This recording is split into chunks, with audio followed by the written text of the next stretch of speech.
Queridos e queridas, como é que vocês estão? Belezinha? Bora começar aqui os exercícios da parte 1, beleza? Da parte, neste caso, 2.1, né, para ser mais exato. Então, é o seguinte, o exercício quer dizer o quê? Se o sistema ele é linear ou não, tá bom? Verificar se o sistema ele é linear. Começando pelo primeiro. Então, eu tenho aqui x1 mais 5x2 menos raiz de 2x3 igual 1. Ele é linear?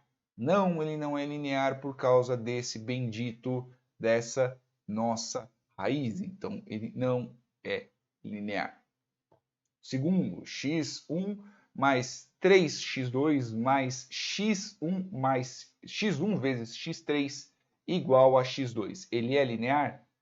Sim, ele é linear. Ele não seria linear se nesse pedaço aqui, nessa multiplicação, fosse x1 por x1, por exemplo, que aí ele seria x1 ao quadrado. Então, se eu tenho um valor que é multiplicado ao quadrado, ou se qualquer um deles o expoente é diferente de 1, então eu não terei um sistema, é triste, um sistema linear, tá bom? Esse daqui de baixo agora, eu tenho x1 igual a 7x2 mais x3. Ele é linear?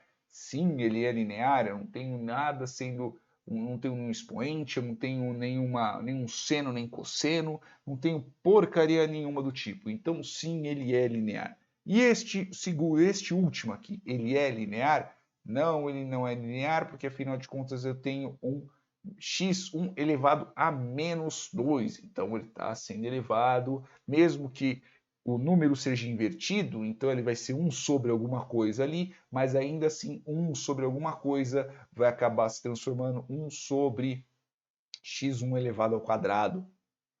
Lembra disso? Se for, lembra disso que vai ficar x1 elevado ao quadrado, vai ficar invertido. Agora, se fosse um x1 elevado a 1, né, ele seria linear, sim, porque seria simplesmente a diferença de eu estar pegando 1 e dividido por x1, por exemplo. Seria a mesma coisa de eu ter x1 elevado a menos 1.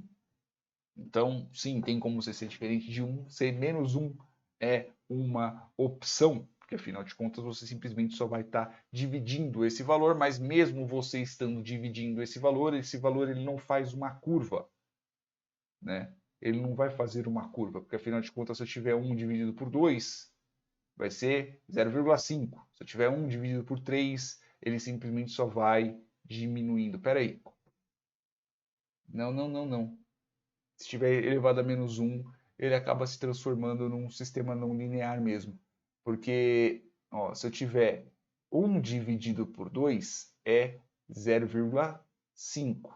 Se eu tiver 1 dividido por 3, é 0,333. Se eu tiver 1 dividido por 4, vai ser 0,25. Se eu tiver 1 dividido por 5, é igual a 0,2. Se eu tiver 1 dividido por 6, vai dar 0,1 alguma coisa. Então, a diferença entre esse e esse é 17.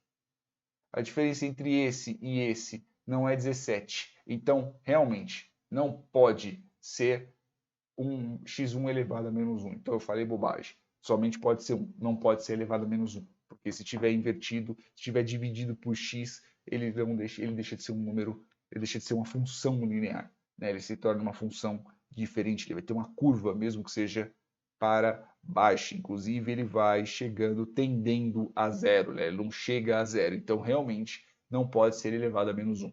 Beleza? Resolvemos aqui os nossos primeiros exercícios. Beijos na bunda, até os próximos exercícios.